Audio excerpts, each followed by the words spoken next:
Cover in this class are some tools, which include burning tools and wire nib pins, how to do design work on your surfaces, how to select what surfaces you're going to use for your pyrography, and then coloring and finishing, how that might change, and how it might sit in and whatnot on your actual design and artwork and your surface, most importantly.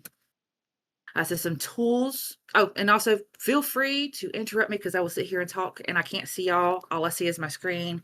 So if you have a question, please interrupt me because I'll just keep talking to my camera.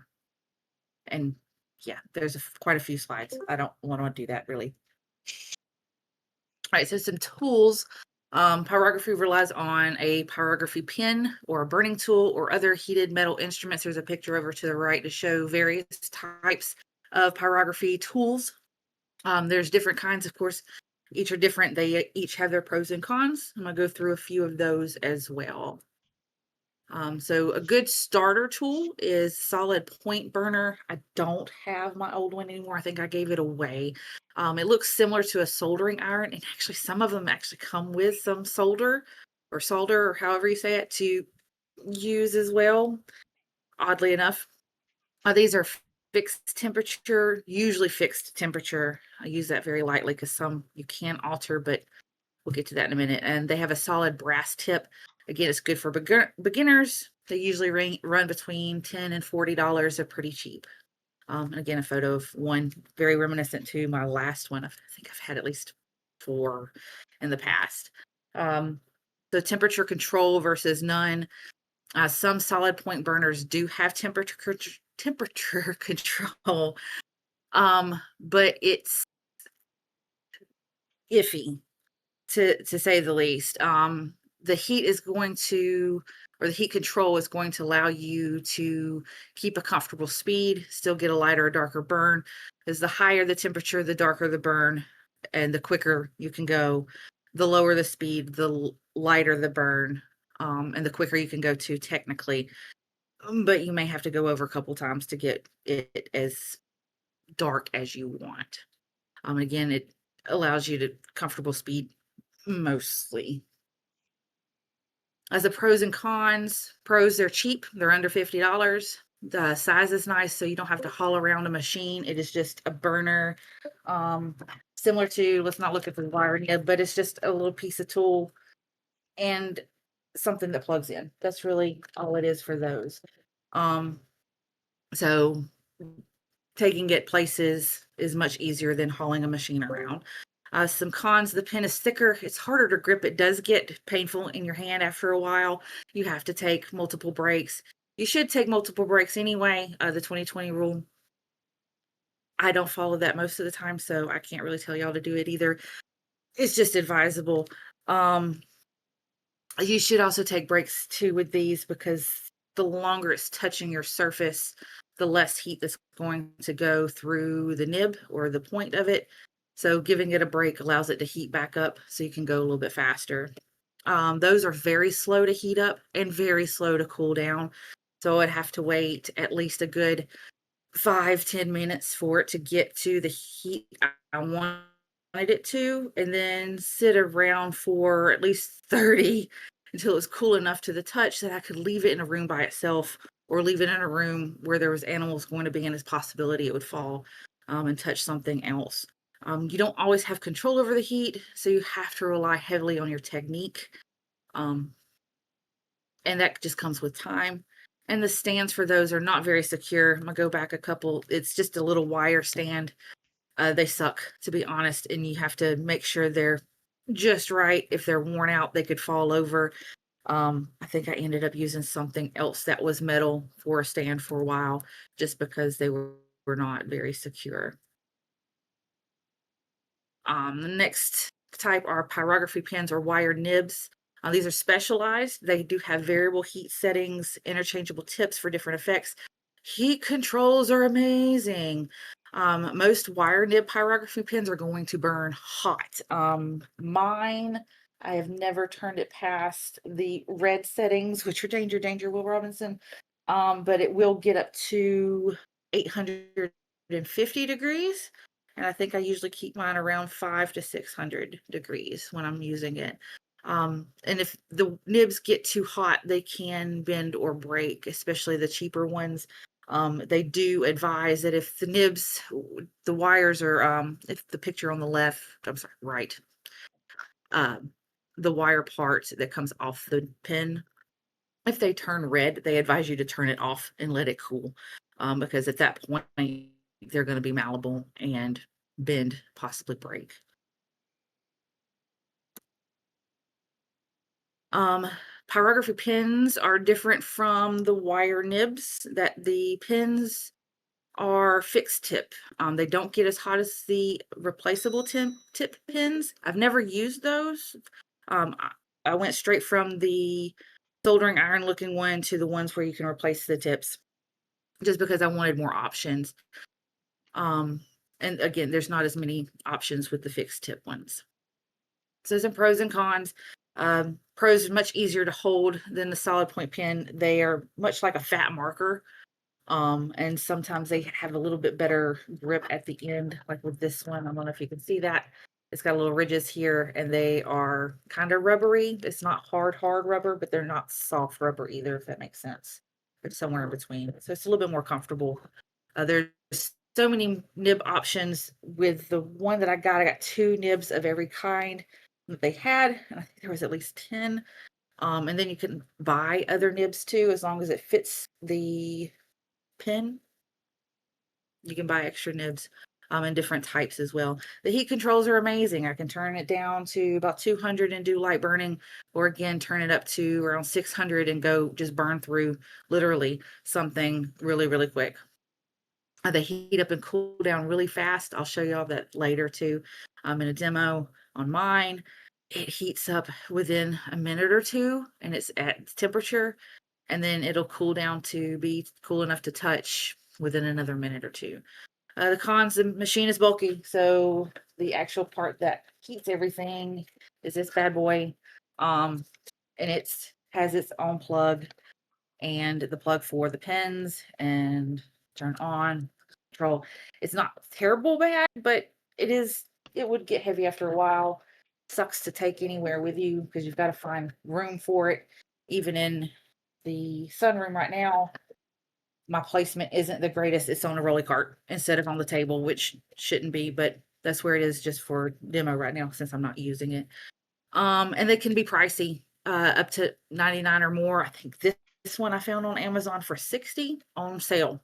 So every now and then you can find them on sale, and but they are much more expensive than the barrel ones. And then there's laser cutters. No, we've been using these for like our gate tokens a lot. They scorch the material instead of cutting through, so it gives a pyrography like design.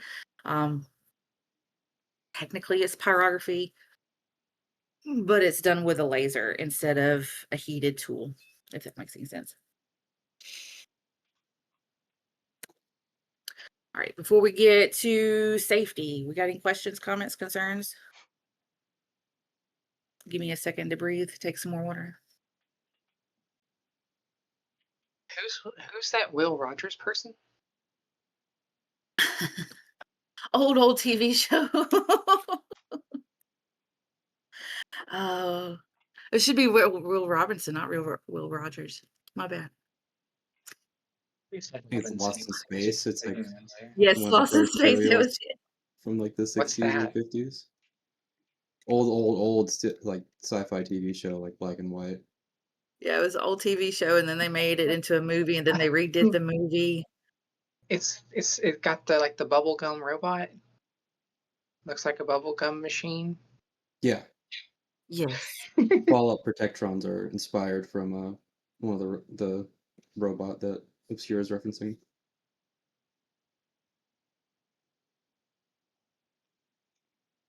Anything else? Some water.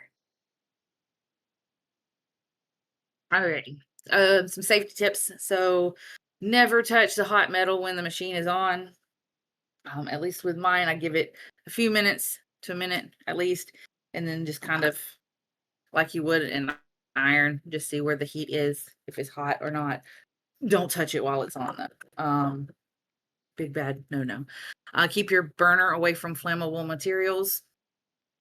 Should be a given. Tie back loose hair, jewelry, headphones. I usually have bracelets on. I'll move those to another arm while I'm working. Work on a hard, sturdy surface. You don't want them to fall over. Secure a stand to the table. And then rest your pyrography.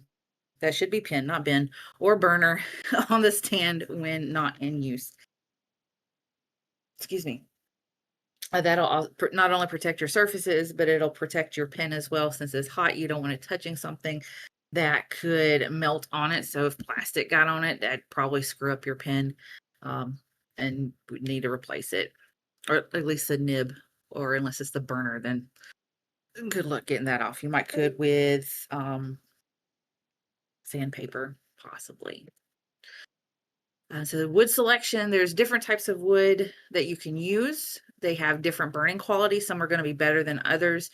Usually the best way to think of it is the softer the wood, the easier it is for your burner to sink into it and to actually create a burn with your pen or your burner. Now there's going to be a ton of different woods. I did post these. I misnumbered. What? No, I just missed number 4. Okay, cool. I did post this in the event. I posted it on the Discord as well, so you can always go back and reference it. This was actually found with burnsavvy.com. And for the most part, other than the top 2 woods, I agree, because I've never actually used willow or aspen. And that was one of the things that's listed on here, that they may be difficult to find. I've never found those woods to actually use those. My personal favorite is basswood. It's super easy to find. You can find it at Michael's, Joann's, Walmart. I think now even Dollar Tree. Sometimes they'll have stuff. But that's my favorite. There's a very smooth grain. I don't have anything currently with that, I don't think. It holds paint colors well. It holds. I've used pencils, colored pencils. It's amazing. I love it. You can put your clear coat on. It's not going to show. I've never seen it show. She said it does show, but not much. Again, it's easy to find. Maple's another one. I've never seen that one. You can find it at hardwood stores. Not sure. Same with cherry. Poplar I have used. It's also nice. It's not as nice as basswood. And sometimes it will look green. So that's why I usually don't use it, because it will, especially if I'm going to use color or paint of any type, I'm scared it's going to change what I'm going to put on it. So I usually don't use that. Birch I've seen, I haven't used because it's expensive. It's very pretty, but it's a little bit more expensive than the other 2. Have not seen walnut, or if I have, I've usually passed it because it's got, at least like with this picture, it's got knots in it, and that's something you don't want to really use. Same with anything that has heavy rings or divots or anything like that. It can be very difficult to burn on, just because it's not going to give a smooth burn. You're not able to glide across it. I don't think I've used ash. It looks familiar. But according to this website, it says that the grain is rough. It's also tough to burn through. Pine is cheap. It's easy to find. It's a pain in the ass. If you can get away with not using pine, please do. Is one of the things I started off with, and it's so rough that your burns are not going to be consistent. Every time you hit a ring, it's going to look different. You can get, like it says here, you can get sap on your burner. It's going to gum up. Excuse me.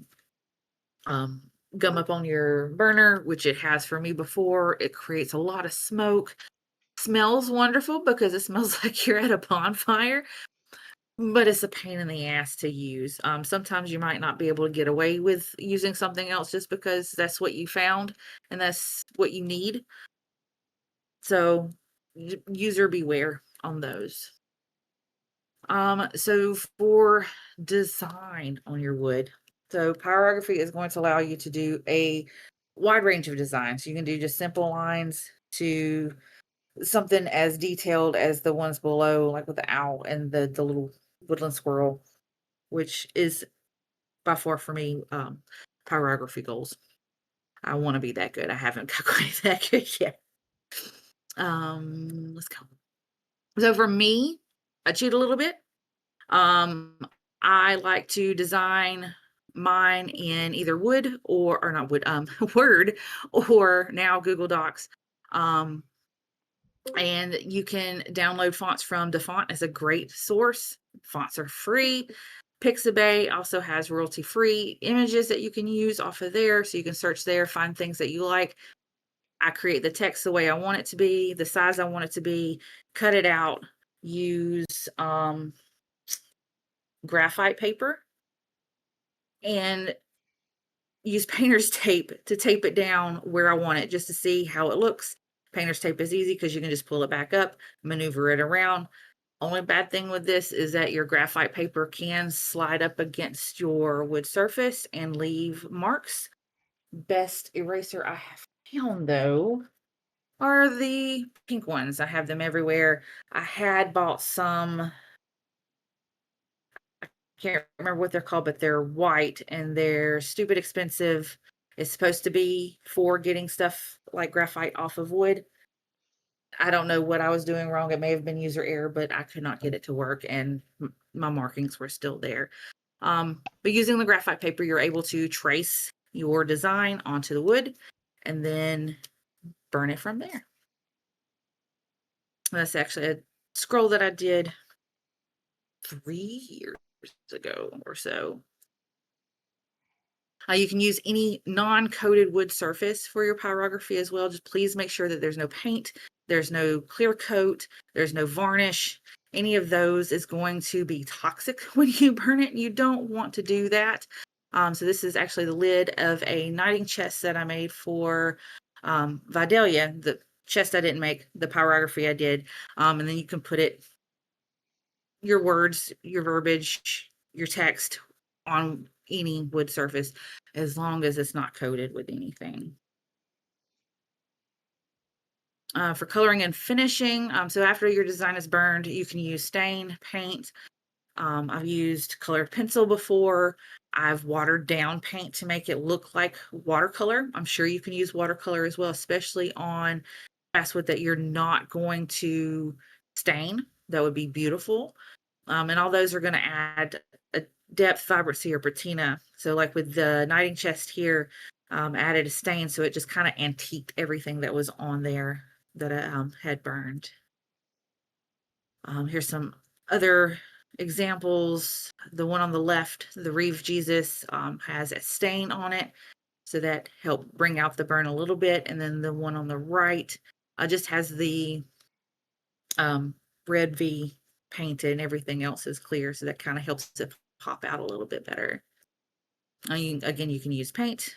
This one has acrylic for the white and blue, and then actually a glitter gel paint. Oddly enough, it stuck very well. I wanted a gold, that worked. So you can also do photo transfer like I did with this one. Photo transfers you can do with, oh gosh, it's a gel medium. What are you called? I don't even know if I've got it in here. Totally different class, but use a gel medium, print your photo in reverse, stick it on your wood after you've slathered it with gel medium, let it sit overnight, rub off the paper, boom, your picture is actually stuck on there. The only bad thing, as you can see with the picture, where the gel medium kind of went off, the stain wouldn't stick. So it kind of gives it a frame effect, I guess, or in my eyes, it looks like crap. So, because I am my own worst critic.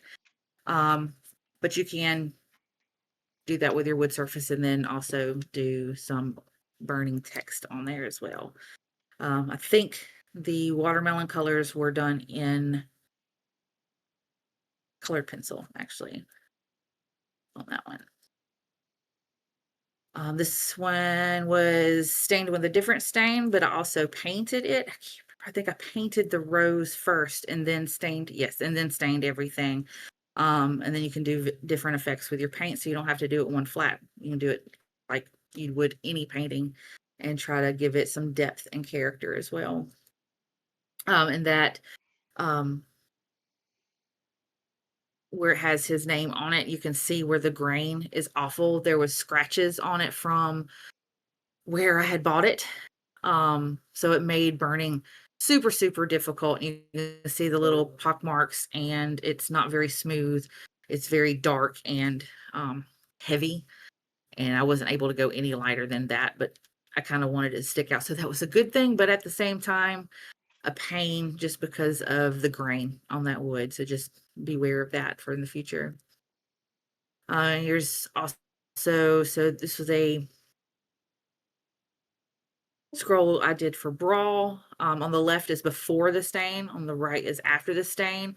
I went back and painted the star white again because stain got on it.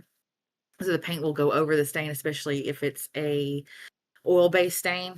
Acrylic will hold over an oil-based stain. That one I had to go back over the name, but in a very, very well ventilated space because again, it had been covered with paint and with stain, and it's toxic. Should not do that, but I did. Here's some examples of using watercolor-esque techniques on them as well. And all I did was water down some acrylic just to give it that effect and give it some texture as well. And then sometimes small details can make a big impact. So, like on the dragon part on the very bottom left, I made that look like scales. You could do that. And then overall, I didn't put any paint on anything except for the number 8 and the TH in eighth, just to kind of highlight that. Which now I wish I had gone back and actually painted those flowers because that would have been pretty. But I wanted the snake to kind of pop out on that one. All right. So that was it on presentation. I'll stop sharing my screen unless I need to come back. Actually, I'm gonna just leave that there in case there's any questions. And come back where I can see everybody. Yes, please, Dawn. Picture of your Paragon color because I could not find my photo of that. I was very, very upset that I couldn't find that one. That was a very good example of watercolor. And then there was also a top coat with glitter too.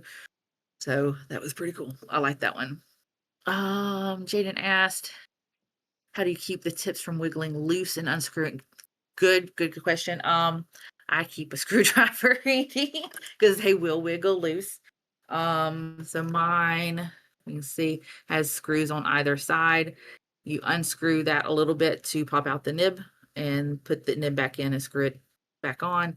Sometimes they will wiggle loose. The heat and the pressure is going to do that. So when I notice it's too loose, I'll just stop for a moment, turn my machine off, of course, give it a minute. Sometimes I wait until it's cooled off enough. Sometimes I don't. Um, just depends on how much time I've got and if I'm in a hurry. But then I'll just rescrew that back in. I'm not sure what other pins or use with their nibs. If they have screws, I would assume so. If they don't have screws and it's twist, definitely wait till it's cooled all the way down so you don't burn yourself. Hopefully that answers that. Anybody else got any questions?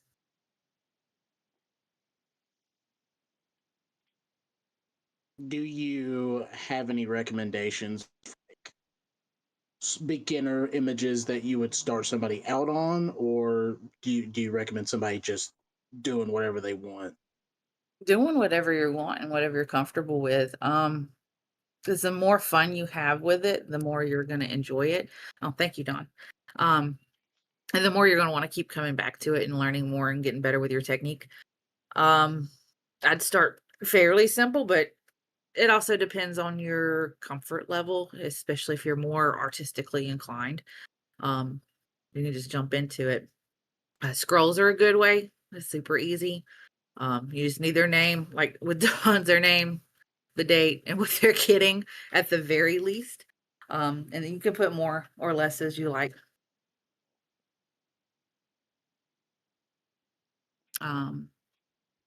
Yeah, I think font's a good one too. I think the first thing I did for AmpGuard was a scroll. It wasn't a commission scroll or anything. It was anything like that. It was more a thank you gift for our prime minister at the time in Texas.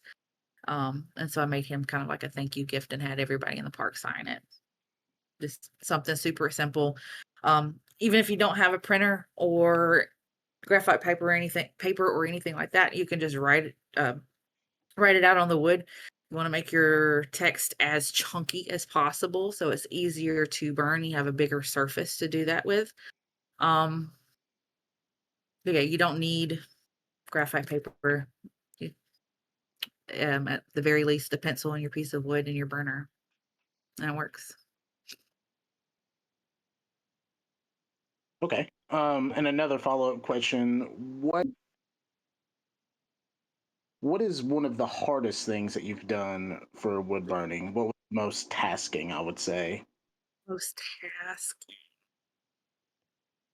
Oh, goodness. Good question. Knighting chests. Um, putting it on something that's not flat. So with thanks, Gabby, for knocking down my trim. um, um, so the knighting chest for Vidalia's was rounded, so that was difficult just to make sure that everything was even. Um, I had to go super slow on that one. Tracing on it was a pain in the butt because my design wasn't big enough. I was very, oh, I was too confident with those snakes for my own good. I had to do a lot of uh, design at liberty once the tracing paper was off because either it didn't trace through or it was too light. Thank you, Gabby, for shaking the entire table. And then with Simmy's, just the type of wood it was, because it was some type of pine that they used to make those, was horrible. Had I the time and forethought beforehand, I would have found something else instead of what I did. Um, just because it was a pain in the ass to burn and get to look at least halfway nice. And then you think Very about it cool. as being one of your friend's gifts too. So you want it to look nice and you want to do a good job on it. Oh, I think I might have cursed at Simi's knighting chest at least 30 times, as much as I do belts. Is there anywhere that you tend to go to try to find your items, like especially things like chests, in Mm. better woods that are not finished? Because, frankly, nowadays everything you find is that super thin, terrible stuff. Mhm. Yeah, it is. It's awful.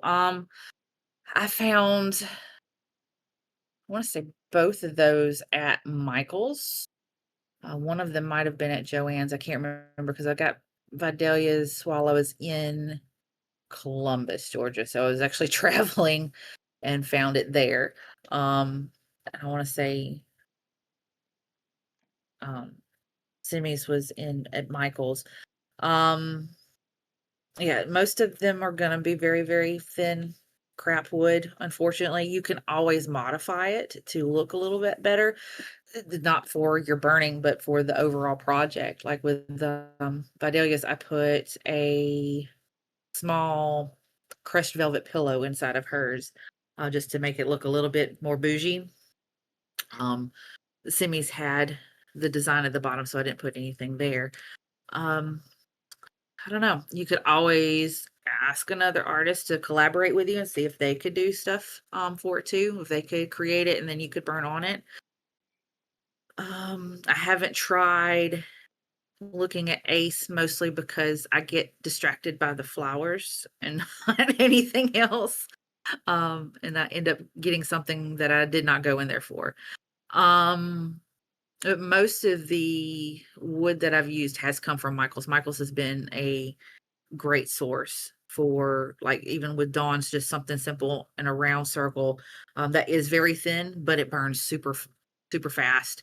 And then you don't have to worry about somebody hanging something heavy on their wall either, or trying to find something to prop it up or display it, something very, very heavy and stout. And they have stuff that comes in all different shapes and sizes. Just like the ones for, let me pull that one back up. That's it, stream paused. Gimme.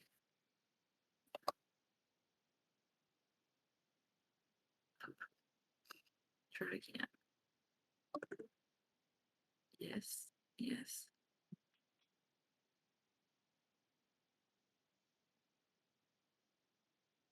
Either way, because I'm gonna keep pushing buttons and mess something up. There were some that were just odd shaped because they were more like something you'd find in a Victorian home. And I had painted black on the sides. Those were found at Michael's. Um, they have some with the actual bark on the outside as well that are very nice and rustic looking. And then they have them in circles, oblong, oval. It's all kinds of the shapes and sizes. Michael's has been my go-to mostly. Hopefully that helped.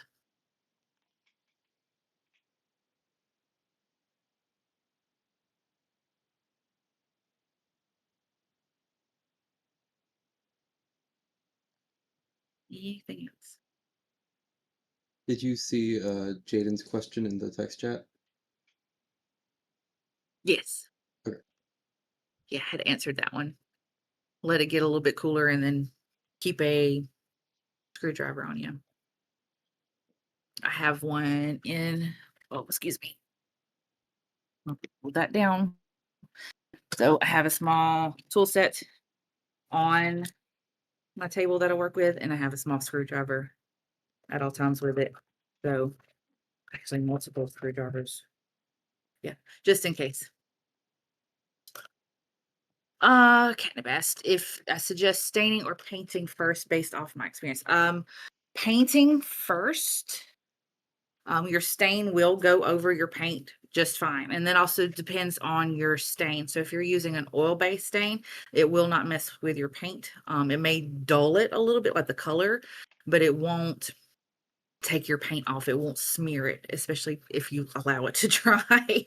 So I'd paint it, let it sit for at least 12 to 24 hours and then stain, especially if it's an oil-based stain. I've never tried it the opposite way, but other than Brawls, I had stained his, which dulled the colors nicely. That's what I wanted, was an antique look, but I also wanted that middle star to kind of pop with the white. So I went back over the stain with the acrylic, and that works too. I think I'd made Oz one long time ago, and I went back over the stain for his lightly with paint, kind of like a watercolor, because it was a rainbow.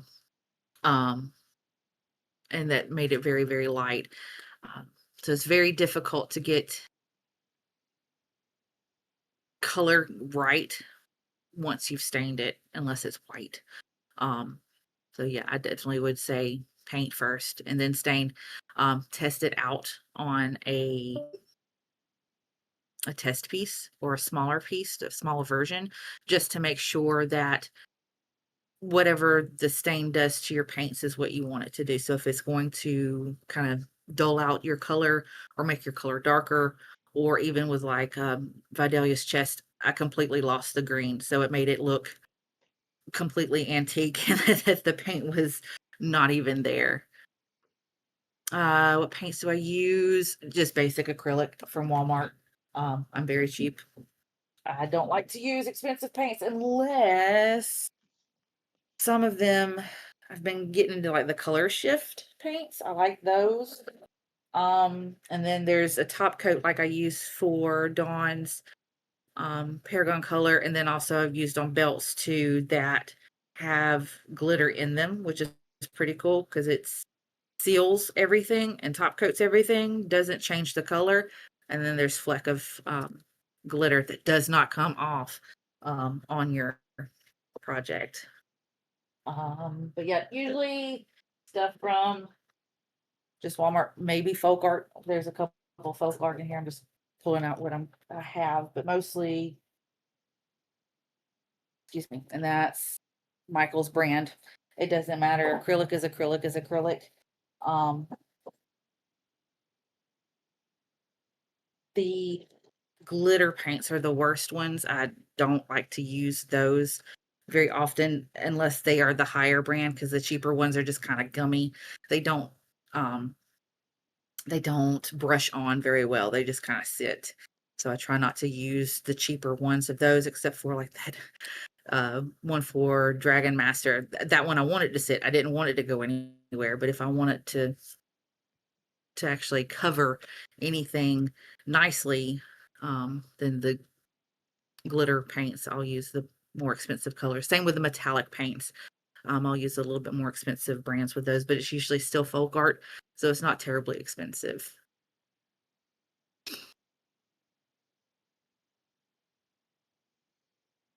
Though some of the more expensive brands have prettier colors. There's the other one. Not just the color shift, but the pearlescent colors as well. So that's a blue pearlescent. It's very, very pretty. And that shows up on wood very nicely too, because I'll use these on my leather as well.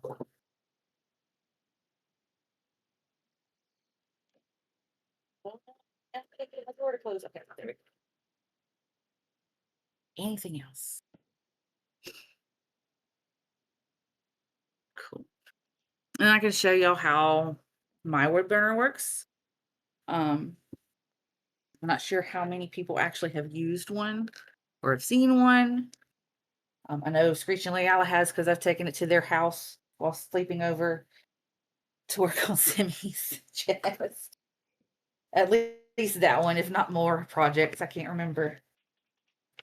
I can Let's confirm the see. swearing that she said. It did happen. It was bad. It was so bad. And it smoked a lot too. I was very surprised at that how bad it smoked. Just, it looked like a better grade of wood. It just was not. I'm gonna give Sigyn a minute. She's typing something. So just in case you had a question, because I'm gonna move the top of my laptop. So yeah, the cheap ones are super easy to get. I don't hate them. I think I use that on Vidalia's a little bit, just to get the darker burn and the deeper burn, because it was a pain in the ass too. And I was like, well, I know this will get hot enough, fast enough for me. I'm used to it. Might as well use it while I've got it. I think I might have threw it away after that though, because it was a pain. Alrighty, so I don't have very much room here. Let's see where we are. So this is the box. It's already plugged in. So I'm not going to turn it on until I actually plug in one of the nibs. Catnip says she had to wear a very protective mask when she did projects while pregnant. Yes, you can get this. Smoke can be so bad depending on the wood. Absolutely. Yes. Try not to get pine. I understand it can be the easiest thing to find. But peace of mind is also worth a little bit more sometimes too. All right. So these two, and I've left these out because these are my favorite nibs.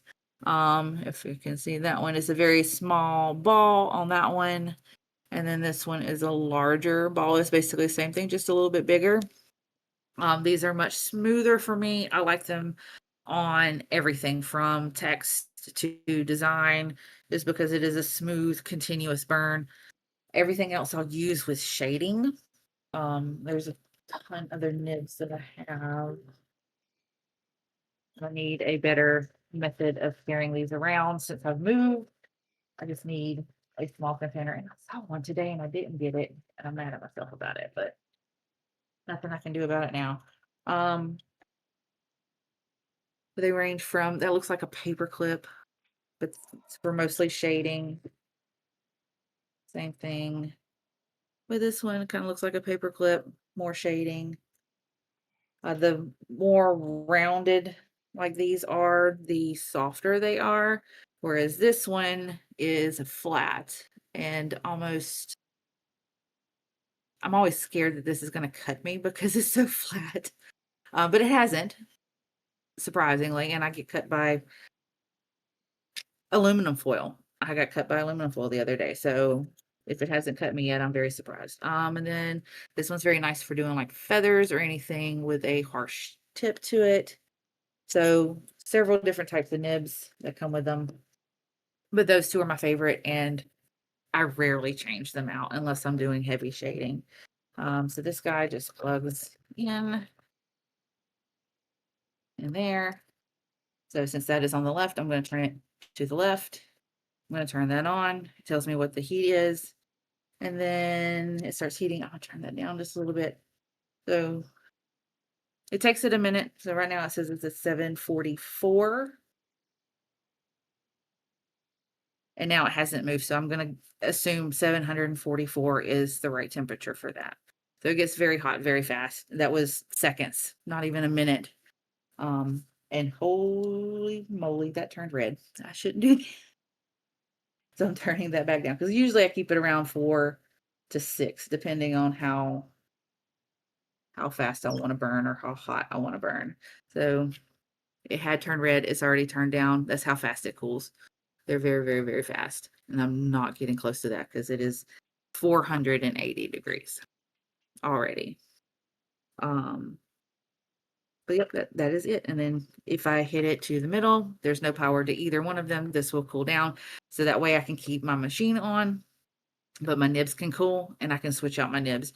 I like this one as well because it has two. So if I get tired of using this one or I need to switch, I can already have this other one plugged up and then just switch to it. Easy as that. This one will cool. So if I want to come back to it, I can switch back over. If I want to switch to another nib while it's cooling, once it's done, I can switch nibs as well. So, yeah. And then turn it back off, and that's it. Easy, easy peasy.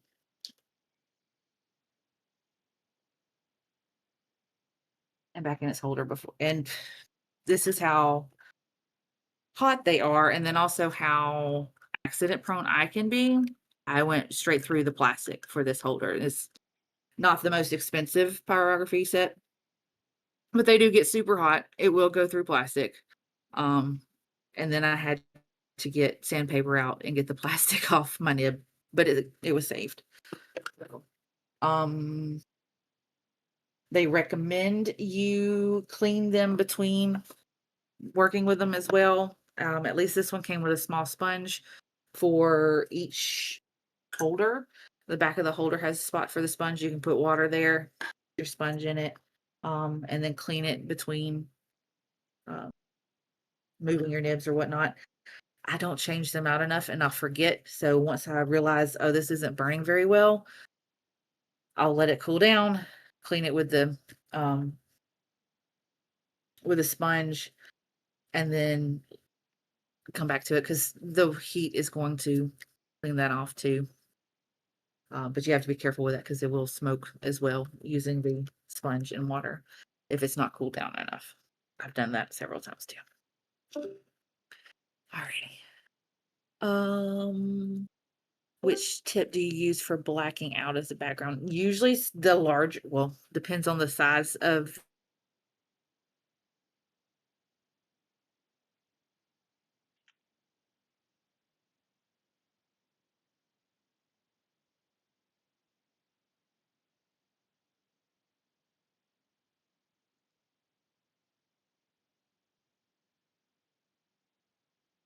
It's easier like writing with a pen for me. But I'm sure it's different for everybody. But at least for me, that's what I use still is the larger or smaller, depending on the size of the background. Just a little round nib.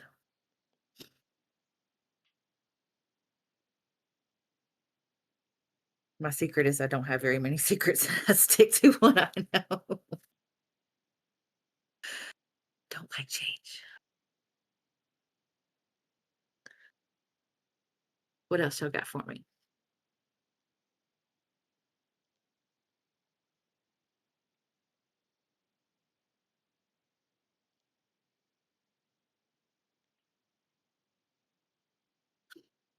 I know catnip does a lot. Sijan, you do a lot of burning as well.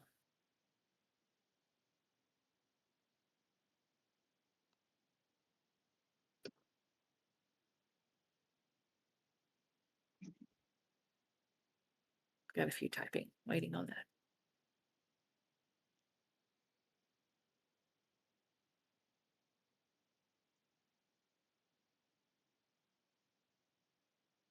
Oh, ow, cat.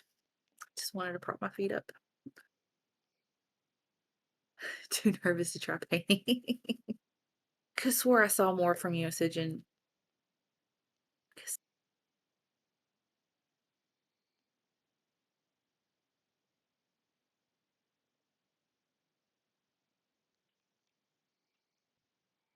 Don't be.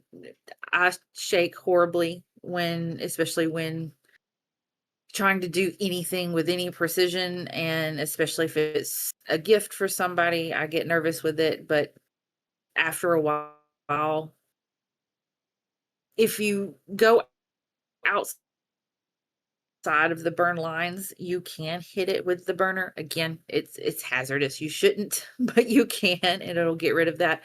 You can probably hit it with some sandpaper as well, just to get rid of the paint. The only problem with that is if you go past the paint, it might mess up your wood. But there's some options as well. It's not the most forgiving thing, but it's not horribly unforgiving. So if you do make some mistakes, there's some ways to get rid of those mistakes, or at least hide your sins, as I call it. Paint and resin. Okay.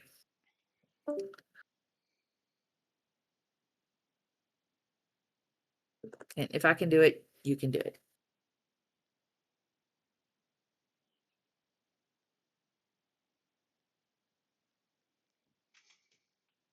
Sandpaper. That's it. And that's why I don't mind doing night spells, because the white hides my sins. My belt is proof of that. I need to go back and redo that, huh? Yep. Well, you told me about all the sins, so I know where all of them are, or at least I knew where all of them are. I haven't looked at it closely in a long time. But you know where I live now, so bring it over and I'll fix it.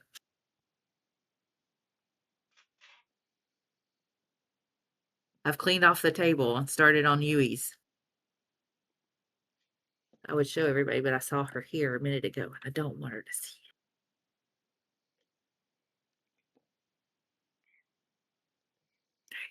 What else y'all got? Because I got nothing else. That was it. I may have missed it because I had to join in late because of the little one, and she's kind of No passed out worries. on me. So now I can voice talk. What do you do for like reference for like design? I usually just go on Google Images and just figure like, oh, I like this. Let me see if I can redraw it on my tablet, then print it out and see if it works trace wise. I use Pixabay a lot and Google Images too. And then for fonts, I use defont.com, and like I'll just search a random genre or something like medieval, and it'll come up medieval fonts. But for images, usually Pixabay and Google are my friends because I can't draw worth shit. um Used to, when I had access to Microsoft Word, I would design everything in Microsoft Word because you can put in the shape and size that you want. You can do that with PowerPoint as well. Not so good with Google Docs. And I'm still trying to figure or work around now that I don't have a way to actually size everything. But especially with pyrography, I'll just guess a lot. It's a lot of guesswork. I'm like, okay, this seems about the right size. And I would print it out, bring it home, put it down on the wood. And if it would fit, then perfect. If not, then I'd make adjustments. Okay, I need to make this font smaller, or I need to make the picture larger, and then go from there. And it was a lot of trial and error until I figured out exactly where I wanted it on the medium. Hopefully that helps. Pixabay is really good too with like backgrounds. If you want to do something that's just font heavy and have maybe a wreath or something on the outside, or just filigree. So you can type in filigree, you can type in backgrounds, and then whatever type of background. So like roses was a big one that I did. So rose filigree. And it comes up all kinds of images, and those are royalty free. So those are stock images you can use for free. and they are amazing. Not very often do I have to resort to Google after looking through Pixabay. And I even do that at work when we have to do like welcome signs for clients that come in. And I'll use Pixabay for it too, for backgrounds. What else? That's nice to know because I'm tired of using Google Images and like scourging the pages. That's sometimes what I do is I'll look for something to get ideas when I'm stuck in court. And I'm like, okay, I'm bored. What can I do for a design? Because I don't want to focus on this. Yep, Pixabay has been a godsend. If you're looking for actual pictures, if you want to do picture transfer, Pixels is another good source that is stock photos that are for free. So you don't have to worry about like iStock where you have to pay for your images. Those are absolutely free.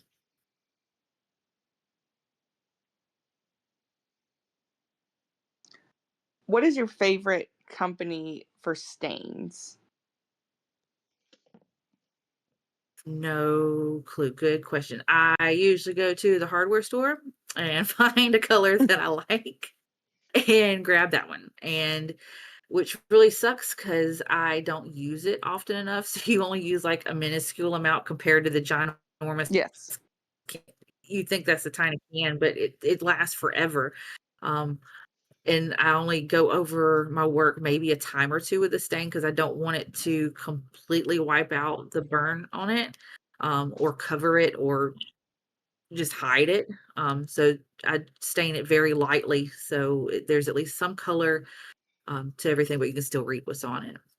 Um, and usually it's like usually Minwax or something that's made for wood, so it'll have the stain and polyurethane on there too. So it's all already staining it and coating it, so you don't have to worry about any damages to the wood afterwards. What gave you I the didn't idea of cover it. puffy paint? I needed that glitter. I It's wanted that glitter, and I figured, and the text was small, so like you, I was scared of painting in there, so I was like, I can just write this in there, right? And it'd be like a little glue bottle, and it worked, and it was fun. And when it dried, it stuck up, so it was texturized too, so it was pretty cool. I didn't cover it, but don't oh, bamboo is awful. It's worse than pine. I did a bamboo cutting board for a culinary competition once, and it was so bad. But also bamboo is grass and not wood. Don't do it. It's just don't. It's so bad. It was uneven, it was horrible. I'm just glad the person was excited they won and not excited over the prize. I'm sure they were like, "I'll hang it in my house." Like, please don't, it's bad. Jesus. I'm sure it's probably not as bad as I think it is because we're all our worst critics, but I thought it was horrible. Yeah, bamboo is not wood, it's grass. I didn't think about that. What else?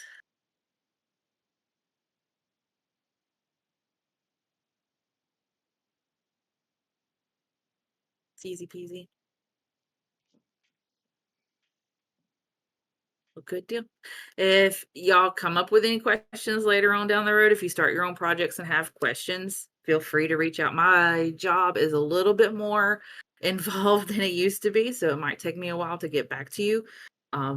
Remind me, poke me, because I know, Katie, I still got to get to your Google Doc. Oh, maybe Sunday while I'm out at park. If we have park and it's not raining, I can do that. You're okay. I added more. Great. So, yeah, I'll do my best to answer your questions as I can. Usually, if it's something like, look at this, if do you have any recommendations or something really quick, I can get you super fast. And that I don't mind at all. You can bug me as much as you want or as little as you want. Usually not on Discord though, because I have everything muted because I hate my notifications. I am old. And we've just figured this out. I'm old and grumpy, just like my boyfriend. And hate Discord. Facebook Messenger is the best way to go because that still goes off and I pay attention to it. But absolutely, if you have any questions, let me know. I'll be happy to help. The slides are on Discord. They're also on the Facebook group or the event. I still have it. If you have any questions and you need reference, I'll send it to you. Just ask. No problems.